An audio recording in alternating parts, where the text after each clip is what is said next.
"You're an embarrassment," she said loudly in front of her friends, then walked out holding another man's hand after he offered her a ride in his leased BMW. So I packed her bags that night without a word. Now she's crying about losing the life I was building, and I won't even look at her.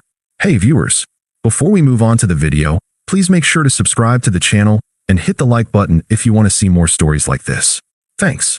I don't really post on here, but I've been reading these kinds of stories for a while, and now that my own is finally over, I feel like I need to write it down. It's been a crazy few years, and a lot of it was my fault, but the ending just feels like something I need to share.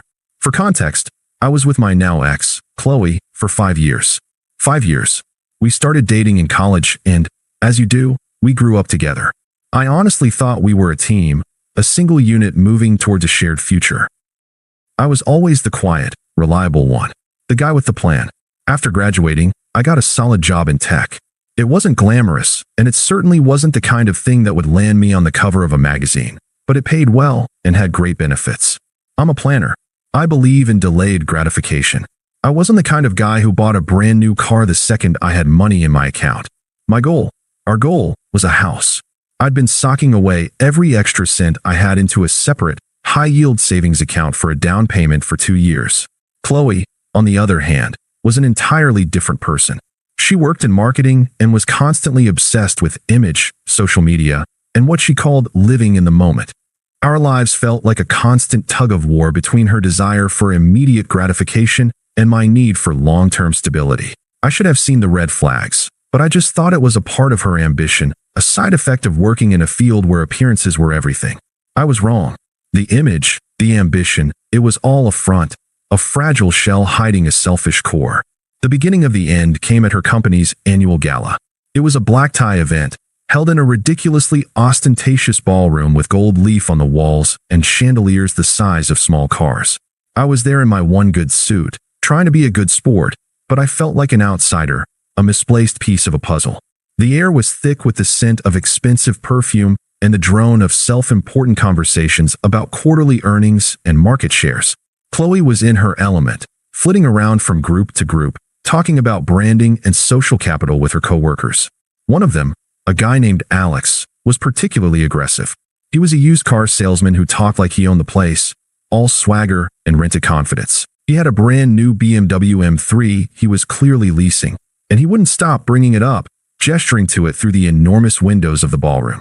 During a lull in the conversation, one of Chloe's friends mentioned her boyfriend had just bought her a new car, a fancy one. Chloe, with her friends watching, turned to me, and there was this look on her face, a mix of disdain and impatience, as if I were a project she was forced to present to a panel of judges. "Liam, tell everyone about the house you're saving for," she said, but the tone of her voice wasn't warm. It was a performance, a deliberate effort to make me sound boring. I started to talk about the area we were looking at, the stability, the plans. But she cut me off, her hand waving dismissively. No, not that. Tell them about your dream car." I paused. I didn't have one. Not a specific one, anyway. My dream was a life, not a car. My dream was that house, the mortgage paid, the security. But she wanted me to play her game, and I just couldn't. I remained silent. Alex saw his opening. He stepped in, draped an arm around Chloe's shoulder, and gestured to the parking lot. Some guys just talk about being responsible, but others know how to take care of a woman properly.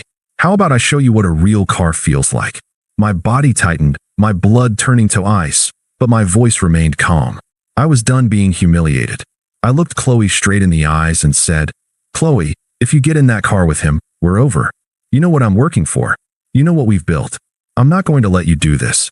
Chloe's eyes flashed with anger for a split second, then narrowed into a smug, dismissive gaze.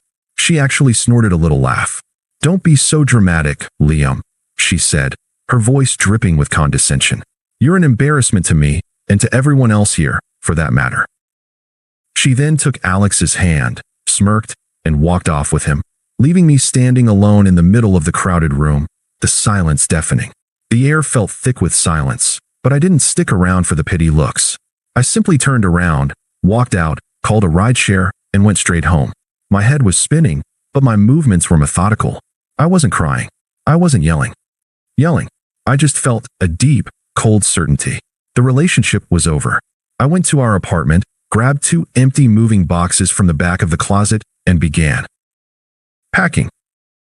I started with her clothes, then her shoes, then the ridiculous collection of designer bags she'd bought on credit. I packed up everything that was hers and stacked it neatly by the front door. The engagement ring I had been planning to give her, which was hidden in my sock drawer, I simply put in a small box and placed it inside a locked safe, like a forgotten memory. A few hours later, I heard the key in the lock. The door opened, and a giggling Chloe walked in. She was still in a great mood, probably expecting to find me sitting on the couch, heartbroken and ready to beg for her to come back. The faint smell of expensive perfume and gasoline filled the air. She saw the boxes. Her face froze. The giddiness evaporated, replaced by shock, then fury. What is this, Liam? Are you actually serious right now? You're going to overreact like this because I went for a ride. I didn't say anything. I just picked up the last of her things, a scarf she'd left on the kitchen counter, and handed it to her. She shoved it back into the box and looked at me, her eyes wild. Fine. You know what? You're right. This is for the best. You're so stuck in your safe, little world. You're too controlling and you're an embarrassment. We were never on the same level anyway. Alex actually understands what it means to live. He lives in the moment. He doesn't save for years to get some boring little house in the suburbs.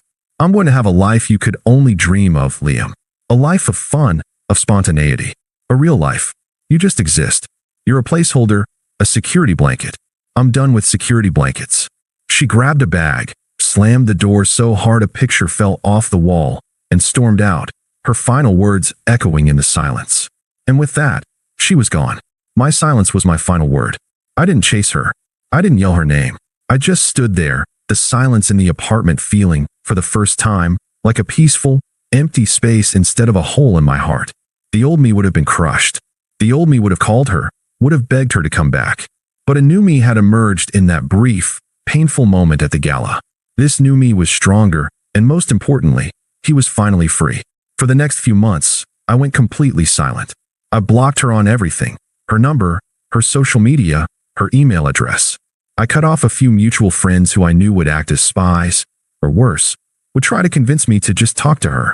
It was hard at first, but the silence became my sanctuary. It was a conscious choice to not allow her or anyone else to disrupt the process of healing. I wasn't ready to talk about it. I wasn't ready to hear her excuses. I just needed to be alone.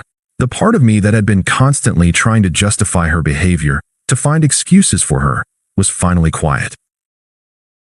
The space in the apartment felt empty, but it was a good empty. It was filled with peace. I put all my focus into my life. My work thrived because I was no longer distracted by the constant emotional drama and the quiet anxiety of wondering what she was going to do next. I used my savings for the down payment on a small, 2-bedroom condo. It wasn't a mansion, it wasn't a palace, and it certainly wasn't a $130,000 car, but it was mine. All mine. I still remember the feeling of signing the papers and getting the keys. The quiet pride that came with it was a feeling I had never felt before. The condo was just big enough for me, and I spent my evenings painting the walls, decorating, and making it my own. I also started a side gig I'd been thinking about for years, a small online business selling custom furniture I built myself. It was an incredibly fulfilling outlet.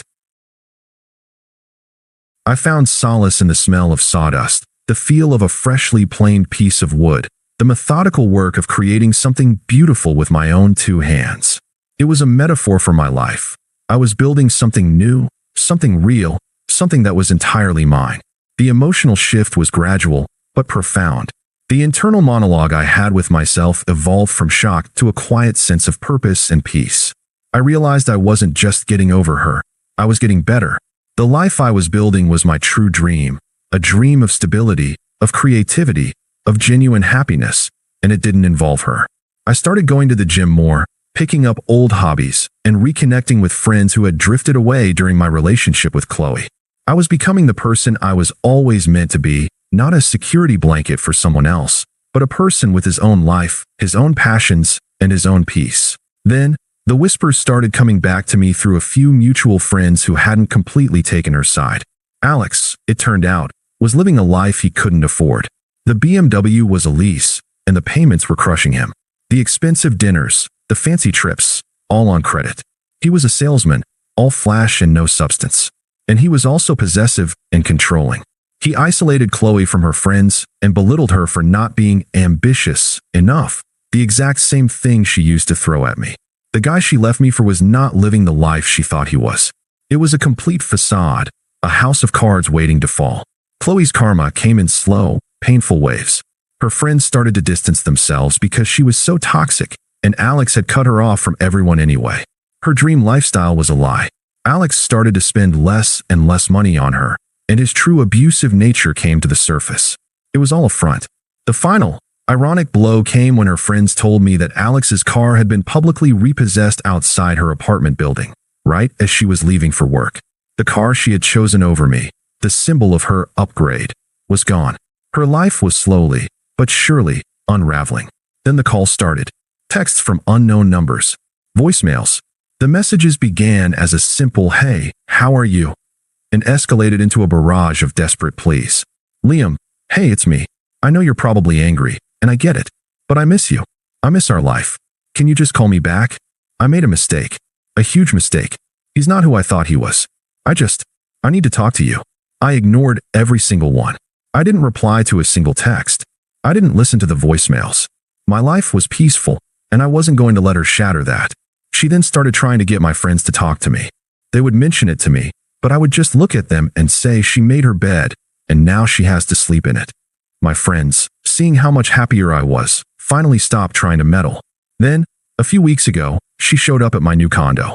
I was working in the garage, building a new piece of furniture for my business, when I heard a knock on the door. It was Chloe. She looked exhausted. Her clothes were a bit wrinkled, and her makeup was smudged. She was a wreck. The arrogant, smug look had been replaced with desperation. "Liam, please, just let me talk to you," she begged, her voice hoarse. I stepped outside, pulling the door shut behind me, the sound of the latch clicking echoing in the silence. She was crying. I was so stupid. I thought all that stuff mattered. I wanted that lifestyle. I missed the stability, the safety. I missed us. I just looked at her, my face completely neutral. I was an empty canvas. I didn't feel rage or sadness. I didn't feel anything. I just saw a woman I used to know, a ghost from a past life. She went on, desperate. "I know you hate me. I know I messed up, but can we just try to get back to how things were? I'll change. I promise. I miss my life with you. I just want my life back." I took a deep breath, and for the first time in months, I spoke directly to her. My voice was calm and firm, devoid of any emotion. "You're right, Chloe. We were on different levels, but not the way you thought. You wanted me to risk everything we had for a car I didn't need and a life that wasn't real. The man you left, the man who was saving for a home and a future and a family, that man is gone because you publicly humiliated him and chose to throw him away. He was a good man, but he's gone forever." I looked at her, at the wrecked version of the woman who had walked away from me. "I'm building a new life now, a better one. It's quiet. It's stable. It's exactly the kind of life you told me was an embarrassment. This is my peace, and you have no place in it." I turned, walked back inside my condo, and closed the door. I didn't block her again because there was no need to. She was completely irrelevant to me now. It's done. And for the first time in a very long time, I can say that I am completely, genuinely at peace. Thanks for watching. Make sure to subscribe to the channel and hit the like button. What do you think about this story? Share it in the comments.